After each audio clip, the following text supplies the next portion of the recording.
Hello and happy day to you wherever you're watching from. I'm Daniel Akirele, and today I'll be talking to you about graduate school admission. And specific topic today is writing an SOP, that statement of purpose, motivation letter, letter of intent, admission cover letter, whichever form it's become. And today I'll be specifically telling you how to go about it and how to write an SOP yourself. I'm a do-it-yourself kind of person, so yeah, in this video, if you follow it in details, you'll be able to actually write an outstanding SOP yourself. There's no big deal about it, so I'll just give you the gimmick or the tips behind writing a statement of purpose.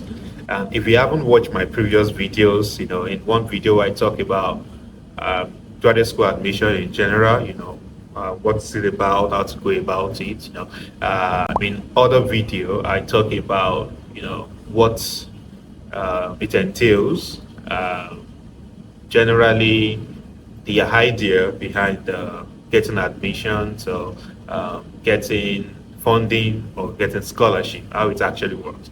In another video, I talked about contacting professors and how to write your cold emails, when to send it, and other things specific to that topic. So I try to break my video down in pieces so that you can actually understand and it will be easy to follow. So if you haven't watched those, you should watch those before you watch this one so that you can be able to submit and prepare an outstanding graduate school admission document. So today, let's talk about writing an SOP. It's pretty simple and straightforward. So just follow me and as we go about it. Yeah, baby. Yeah. So when you want to write your SOP, you should not worry about the length at first. You should have an outline. That's what I always encourage. The first thing you want to do is to write an outline, a list of, what do I want to talk about? The first paragraph, what will it be like? Second paragraph, what will be there? The third paragraph, what will be there? And some schools will tell you, write 500 words. Some schools will tell you, write 1,000 words. Some schools will tell you, write 1,500 words. Some schools will ask you to, fill in the boxes in section, and they'll give you limit of the number of words they want in each box. So whichever way it comes, you'll be able to write your SOP yourself following the tips in this video. Like a big ball of wibbly wobbly, timey wimey stuff. So I just want to jump at it. So the first thing I want to tell you is to write your outline. And generally, I don't want you to worry about the length of your writing at first. The first thing you should write your first draft and don't worry about the length. You shouldn't worry about the grammar too, punctuation and all that. Don't worry about perfection. You want to first make a first draft. And the next thing you want to do after that is to see if what you have written in each paragraph is actually what you want to talk about. Then after that, you might want to reduce, format it to length, and what should move to the next paragraph and all of that. So I'll talk about that later after the video. But first, I would like to tell you, okay, let's do it paragraph by paragraph. So I have 7 paragraphs for you today, and the first paragraph, what you want to talk about is why are you writing? That's the first thing you want to do when you're writing a statement of purpose. Why are you ask yourself, why am I writing this? So it's just like a normal conversation. I'm asking you, why are you writing?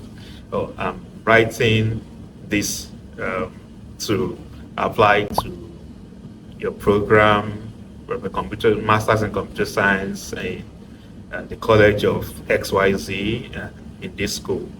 That's the purpose of writing. You want to stress out why you're writing. So it's just like you're in an interview, put yourself into a position and someone is asking you this question. Why are you writing this letter?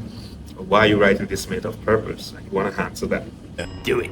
So you can put that as your first outline. Why am I writing this? And the second next thing you want to put is, tell me about yourself. Tell me about yourself.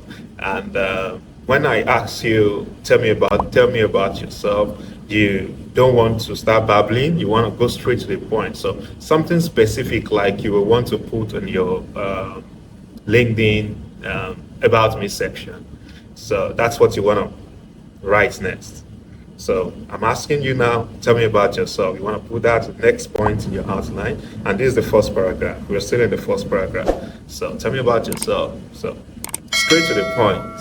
Something about your academic self, not something about, things you like, things you don't like. Nobody's interested in that.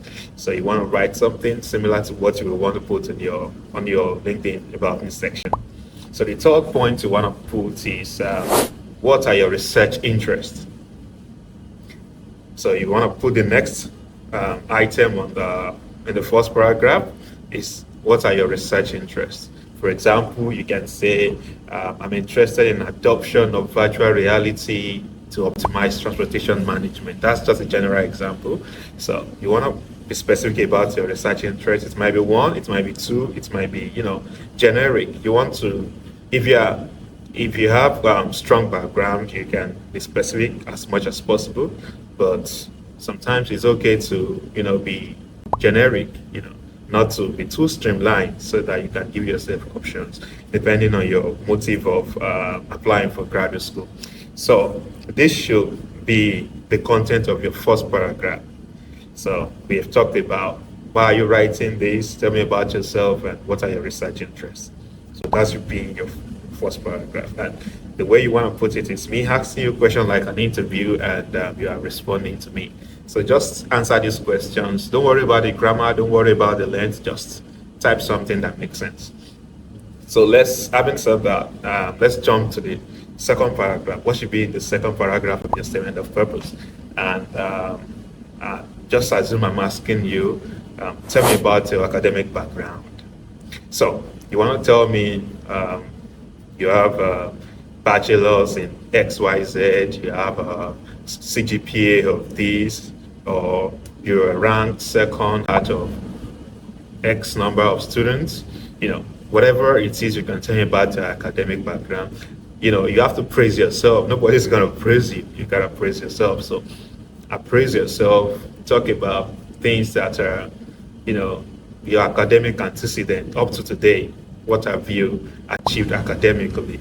So you want to put that, answer that. Don't worry about the length, as I said, or don't worry about, the grammar or the use of English. Just write something that makes sense. Just write as much as possible. You can talk about yourself. Then you want to, include your MSc if you have your bachelor's. You want to include the subjects you took, and you want to explain how these are related to the program you are applying for. So that's the things you want to include in your next paragraph. And yet we move next to the third paragraph, which is tell me about your research experience. You can just write the next outline and tell me about your research experience. And what do you want to talk about? Do you have research experience? What do you want to include? You want to include your publications. You want to include the presentations you've done. You want to include your findings. You want to include the method you used. And you want to relate these topics or what you have discussed to the department's program or the faculty or the specific research that they are doing in the department or the faculties are doing. So these are the things you want to talk about in this section, and that's the top paragraph. So just write as much as possible. The conferences you have attended, if you presented, you can talk about what you presented and all that. Don't worry about the length again, and just write something. And in we move to the fourth paragraph, which is you want to highlight your work experience. So it's just like I'm asking you in an interview, like give me highlights of your work experience. So here you want to talk extensively about your work experience. Overall, where have you worked? In what capacity? Have you supervised people? Have you taught? Have you, mentored interns? Have you what skills do you have? What skills have you developed? How does this corroborate with your interests? I mean, your research interests, and you want to talk about extensively about the skills you have. Maybe you do a lot of analytics, data. You work with a lot of data. You work with people, or you manage big projects, or you work with tight schedules. Or you use particular softwares or tools that can be that can explain that you can work in this capacity, or you can multitask, or generally how it relates to, you can try to relate it with your research interest. So that's what you want to put in this paragraph, and explain how it will make you excel in the program you're applying to. And we move to the next paragraph, which is the paragraph 5. And here you want to talk about what you like about the school and the faculty, what you like about the research in the school. You want to talk about the school ranking. You want to talk about what is being said on the news about the school. And you want to be very specific in this section. So you want to make sure that you have done your homework. Don't be lazy about this section. It's very easy. I'll say maybe one of the most important areas in your SOP that will make them consider you. So they want to see someone who has done the homework and know a lot about the department, and or about the school in general, especially about the program. So you want to know the courses that you will take. You want to be sure that these are the courses you're going to take. You do your homework very well, and you want to be specific in this section, and these are what you want to write in the section. So it's just like me asking you, tell me what you know about your school with the program you're applying to in general, and you want to write about these things. And after saying this, you want to move to the next paragraph, which is a paragraph 6. And this paragraph, I call it anything else. What other things you want to talk about. Then you want to move from the school to yourself. What other things can make your application stronger that you want to talk about. Maybe you want to talk about your short-term and long-term goals. You want to talk about how this program will help you or support you to achieve these goals. What specific things? You want to be specific to the school and the program. I'll talk about that later, but talk about, then another thing that is important in this section is you want to talk about not just your long-term and short-term goals. You want to talk about your plan B. And this is where most people always hold back to talk about. They know that your plan might not work out. Maybe your long-term goal is to be a professor in the department, but it might not work out. And what are your plan B if this does not work out? You want to talk about this. It shows that you are somebody who is serious, who knows your onions and know how life works. So talk about your plan B in this section and be brief about it. And at this time, I don't expect you to be brief. I said it's your first draft, so write as much as possible, and you can always edit it later. And the last part, which is the paragraph 7, is the conclusion. So conclude reasonably, talk about overall what you have talked about, a brief highlight of what you've talked about, and thank them for reviewing your application, and be positive that you're going to join the program soon. That's it about the SOP. That's what you want to do with your SOP. And once you've done your first draft, which I said you can, write as much as possible. Sometimes your first draft can be about 3,000 words or even more. And don't worry about it. Then the next thing you want to do is to, revisit your outline and ask yourself, what exactly do you want to communicate? What are the most important things you want to communicate? Then you can start, forming your each paragraph into exactly the key points of what you want to talk about. Ask yourself, what is the topic sentence of this paragraph, and what are the keywords of each paragraph? You want to be sure that you are communicating effectively. Sometimes you might say something and mean something else. So communicate effectively, and yeah, just do a major edit, remove the jargons and leave the main point. Then you want to stick to if they say they should write 1,000 words, for example, you want to stick to that. You don't want to go above that. Because that's what heroes do. Sometimes it shows that you know listen to instructions. Instructions are very important part of your application. So don't exceed 1,000 words if they ask you. If they ask you to write 500 words, don't exceed it.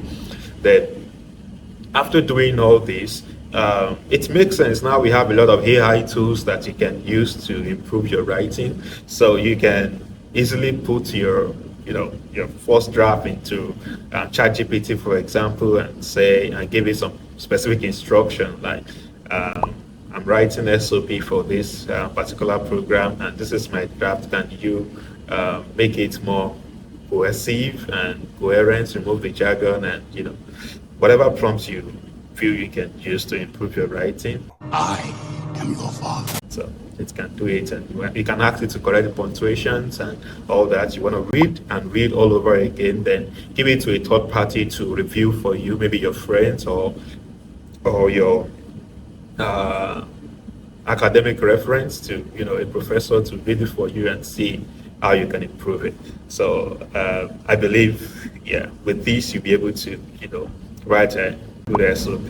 You don't need somebody to write a SOP for you. The reason why I said this is because only you can tell your story the way you feel it will sell. Only you can sell yourself. No matter how good an external person is, he might not be able to tell your story the way you will tell it.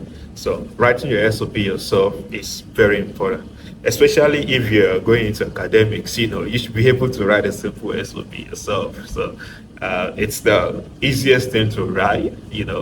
Talk about when you get to the school, you do a lot of assignment, do a lot of homework, do a lot of independent study, and you have to do it yourself. So it's a good practice to write your SOP yourself. And I believe with this you'll be able to write your SOP yourself. If you need specific SOP samples, you can write your email in the comment section, and I'll be happy to share some samples with you that will help you. And also, it is important that you should not plagiarize your SOP. I mean, you should not copy somebody else's SOP and present it as if it is your own. And it doesn't make sense, and the school will detect it, and it will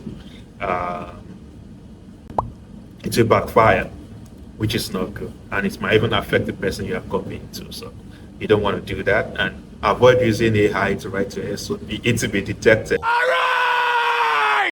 So I know I mentioned AI a few minutes ago, but it's just for you to restructure and make it write it better, not to ask the AI to write an SOP for me. It will be easily detected. There are a lot of tools to detect AI written documents these days, so you don't want to do that. So avoid using AI to you can use it to review, but you should not use it to write. What else do I want to talk about? Yeah, that's it. If you have specific questions about SOP, you can put it in the comment section, and I'll be happy to review them and respond as soon as possible. So if you think this video is helpful, and you can like, subscribe, and you should also watch my previous videos and other videos, and you can share with people that you love and people you think that will benefit from this video.